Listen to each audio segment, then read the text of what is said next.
નમસ્કાર ખેડૂત મિત્રો, મારું ગામ માઢિયા ભાલ ભાવનગર.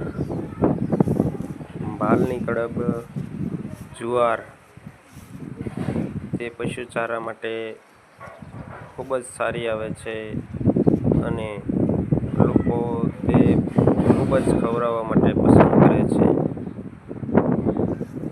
માલધારી અને ખેડૂત ભાઈઓ તે જુવાર લેવા માટે ભાલની કડબ કેવી આવે છે તે કહેજો. જરૂર જણાય તો સંપર્ક કરવા વિનંતી. મારો મોબાઈલ નંબર છે 8351 63 38 67. જુવાર જોઈએ તો સંપર્ક કરવા વિનંતી. જય જવાન જય કિસાન. જય જવાન જય કિસાન.